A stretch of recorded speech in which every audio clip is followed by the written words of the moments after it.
What is going on, Nuggets Nation NBA fans? My name is Tom Leuthner. Welcome back to Nuggets Today, presented by Fan Arch. We have some things to hop into today and talk about. And the first thing I want to talk about is Denver potentially looking to bring somebody back. I know there's nothing really in the talks, but this is just something I think they should look into, strictly because there is still a competition. Now, like I covered the last couple episodes, Moses Brown and Kessler Edwards are most likely going to be competing for that last roster spot. They're two guys who are on Exhibit 10 days or just training camp deals, and obviously Denver wants to fill that spot, and it seems that they want to do that with a big man.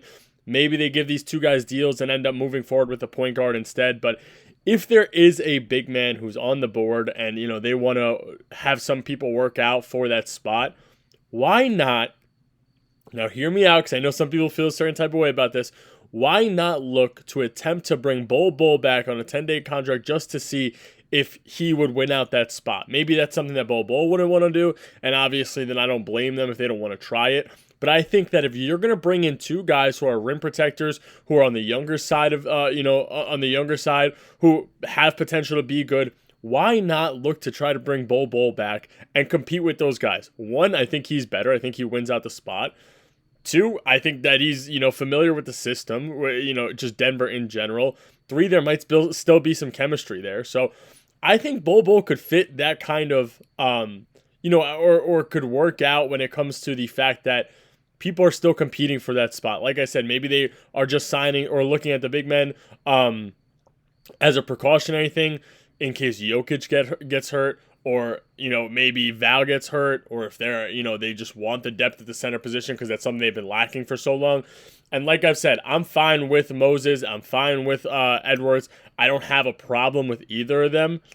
Like I said, I think that if you have the opportunity to bring Bol Bol back and maybe try to see if he's good enough to win that roster spot, so be it. If he doesn't win the roster spot, he doesn't win the roster spot. But if that's a possibility, no other team has signed him. It doesn't seem like there's much interest.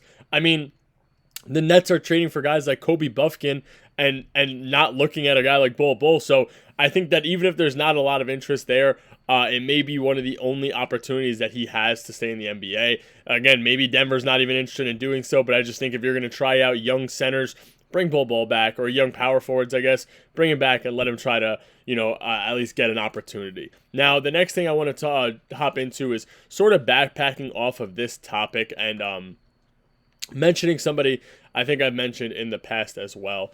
And that is that if these players come in and Denver looks to bring in any of them, I think that they truly avoid the entire competition that, I was just talking about to try to find that last roster spot. I think there are three guys who are clear as day. If you get them, they just go into the rotation. One guy I think is Kevin Love, and that's somebody not into the rotation, but on the roster. Kevin Love is one guy I talked about. I think that if you look to bring him in, then there's no competition there. He's not going to compete with a young 25-year-old. You know what he brings to the table. He's 38, I believe they said.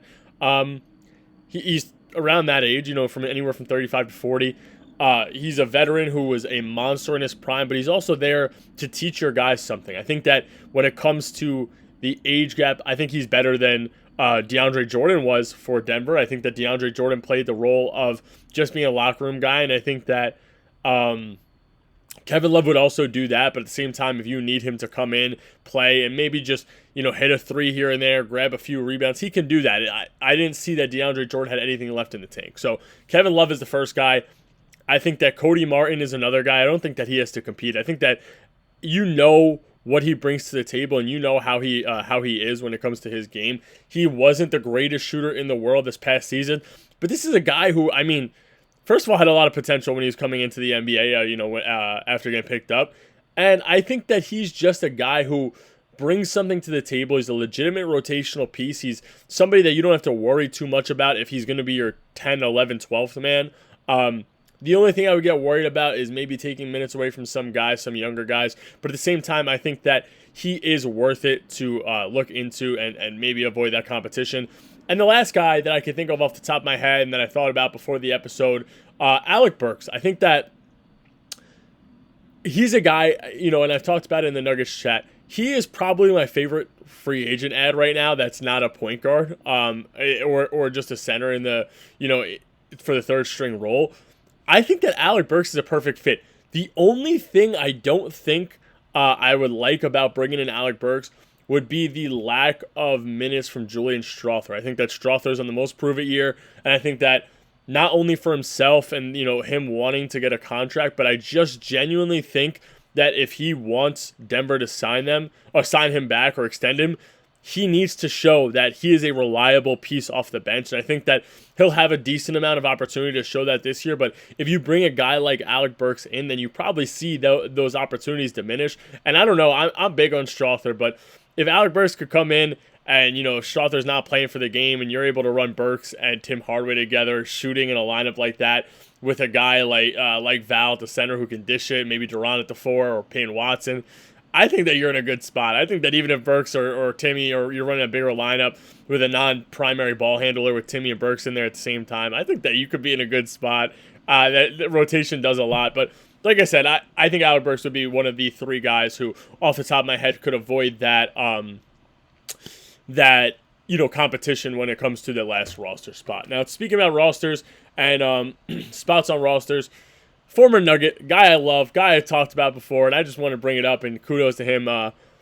Bones Highland got a contract with the Minnesota Timberwolves. He's still 25 years old. He is so young, and for Denver's sake, I hope that they don't give him the opportunity to be a good player. I know that they have some young talent there as well, so he won't get much of an opportunity. But I am happy to see that he's still on a roster. I did love him for Denver. I think that he would still be a good bench fit and, somebody I would have looked into if I was Denver. But I know that there was some bad blood there before he left. So congratulations to him on landing the roster spot. Now, the last thing I want to talk about is just a quick update on some league news. The Warriors were supposedly declined a move for Malik Monk, and I believe the last I saw was 3 years, $75 million for Jonathan Kuminga, which who knows if that's true or not. But if it is, I think that almost stalls the Al Horford news.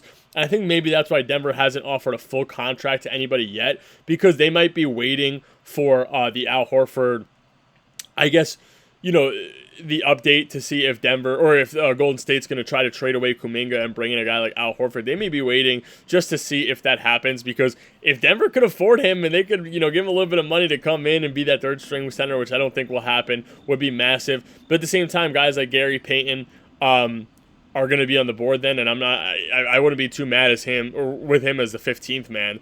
I know that he wouldn't be the 15th man on in the rotation or on the roster, or 14th, but I mean, listen, I think that he could be a good pickup. Like I said, I think Brogdon was almost solidified as somebody who was going to be penciled into the Warriors, and then look what happened with the New York Knicks. So that's all I got for you guys this episode. Make sure to hit that like and subscribe button. I'll cover some more free agents a little bit tomorrow, some more topics I want to hop into regarding Denver. But that's all I got for you guys today. Make sure to hit that like and subscribe button. I'll catch you guys later.